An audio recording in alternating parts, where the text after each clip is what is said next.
a Alejandro Vanegas, analista económico. Muy buenos días, ¿cómo está? Muy buen día, Cecilia, y antes que nada agradecer por la invitación y saludar a todos los oyentes de Frecuencia Urbana. Muchísimas gracias a usted. Justamente estamos viviendo ya la pandemia en una nueva fase que es ya la vacunación, pero todavía se sienten los efectos de este año que hemos vivido de tantos problemas, no solamente en el ámbito de salud, sino en el ámbito económico. ¿Cuál es el balance que usted hace de este año? Sí, correcto, y bueno, como usted bien lo señaló, Cecilia, hoy 11 de marzo, hace un año atrás precisamente, se detectó el primer caso confirmado de COVID-19 en Bolivia. Hoy en día,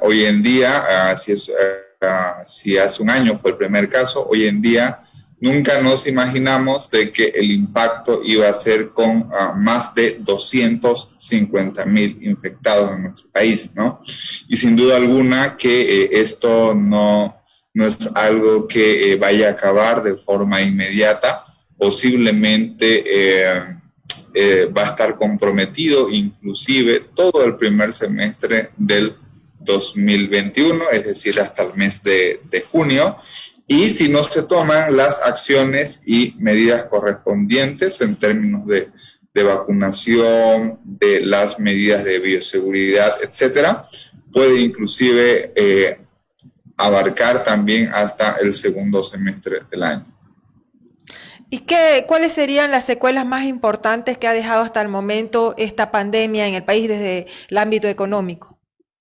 Sí, solamente mencionar que esta pandemia no solamente ha afectado a Bolivia desde el punto de vista económico, sino ha afectado en general a todos los países del mundo. Son más de 170 países que han tenido contracciones económicas, crisis económicas, y bueno, a nivel Latinoamérica, la crisis esperada o la contracción en la actividad económica en el 2020 estuvo alrededor de, según las estimaciones, porque todavía no tenemos datos oficiales, alrededor del 10%. De igual manera, para el caso de la economía boliviana, se espera también de que el impacto hubiera sido en una magnitud similar, considerando que lógicamente todavía no tenemos cifras oficiales del Instituto Nacional de Estadísticas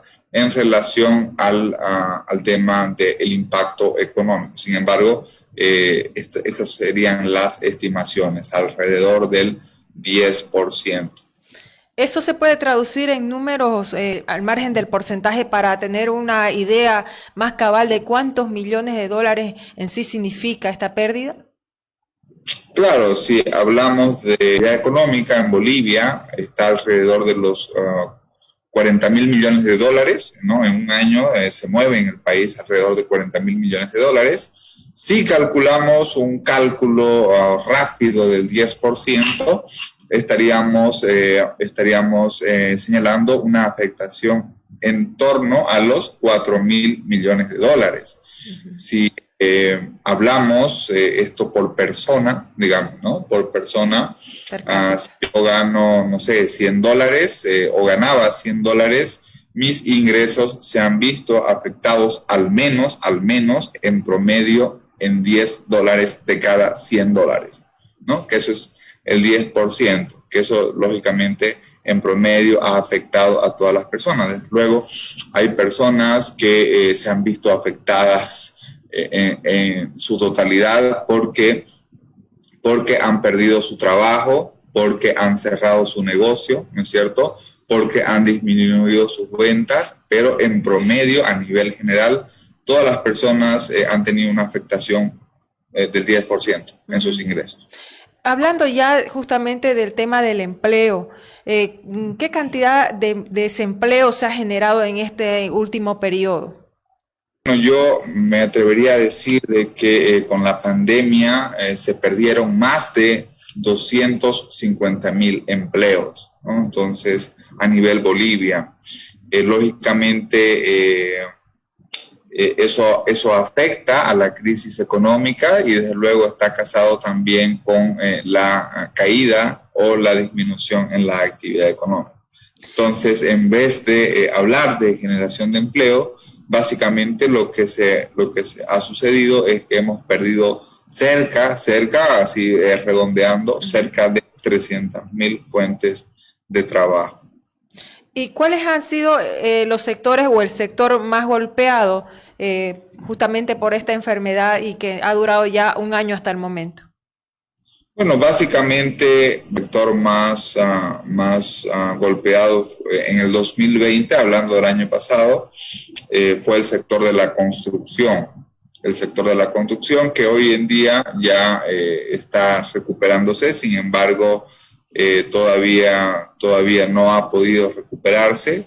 Y desde luego uno de los sectores también más golpeados es el sector del turismo, ¿no? Que de hecho hoy en día todavía siguen existiendo restricciones, el flujo migratorio, el flujo de visitantes sigue reducido y por lo tanto el sector del turismo ha sido uno de los principales sectores golpeados. ¿Medidas asumidas por el gobierno hasta el momento están logrando reactivar realmente la economía o no han alcanzado todavía ese nivel? Lo que llama la atención es precisamente una ausencia de medidas, ¿no? Una ausencia de medidas porque se han tenido, bueno, ya el gobierno ha cumplido más de 100 días y todavía no conocemos cuál es el plan de recuperación económica, ¿no? Entonces creo que eso es lo más preocupante del caso. ¿Qué es lo que está faltando desde su punto de vista como una medida que sea de gran impacto para la economía y que pueda realmente reactivar pese a que todavía estamos viviendo la pandemia en el país? Básicamente, toda crisis y toda ayuda o estímulo económico solamente se soluciona con inyección de recursos. Lastimosamente es así, ¿me entienden, no? No podemos hablar de un plan de ayuda a diversos sectores si no hay recursos. Entonces, desde luego, creo que esa es la principal debilidad del gobierno actual, que no es lo mismo la administración y la ejecución de políticas económicas cuando hay bonanza económica a cuando existen vacas flacas, ¿no? Y obviamente el gobierno actual está en una situación de vacas flacas, no hay ingresos del petróleo o del gas natural. Básicamente los recursos ya no tienen la misma cantidad que tenía antes, entonces lógicamente se necesita una gestión ante organismos internacionales, se necesita una gestión externa para traer recursos y canalizar hacia los sectores económicos, que, insisto, hasta el momento eso no existe, ¿no? Es decir, desde su punto de vista, sí o sí el país necesita recursos del exterior para poder apalancar todo lo que es la economía, o sea, con lo que tenemos no podríamos lograr justamente reactivar en el nivel que se desea. Correcto. Básicamente el país necesita la inyección de recursos externos porque el de reservas que tiene el país está muy bajo. El nivel de ingresos que tiene el gobierno es bajo en relación a sus gastos. En otras palabras, no existen los recursos, no existe el ahorro interno para poder desarrollar políticas que impulsen a los diversos sectores de la economía. Por lo tanto, debemos recurrir a recursos externos, de afuera. Hubo un periodo en que se anunciaron varios tipos de bonos que benefician a diferentes sectores de la sociedad, pero bueno, creo que eso ya se paró porque no se ha escuchado más bonos. ¿Usted cree que esta política de bonos hay que seguir impulsándola o no es positiva para la propia economía del Estado?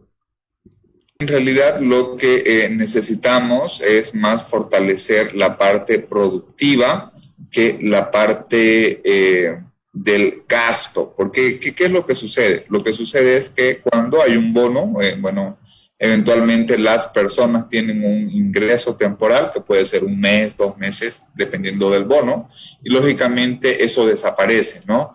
Pero lo que se necesita es que las personas, las familias puedan fortalecer su desarrollo productivo para que el ingreso sea permanente. Entonces, en vez de dar bonos, lo que necesitamos es que la micro, la pequeña y la mediana empresa tengan mayor financiamiento, mayor recursos para, lógicamente, ampliar sus negocios, su capital de trabajo, fortalecer sus ventas y sus ingresos. Más allá de los bonos, el apoyo debe ir más a la parte productiva, comercial.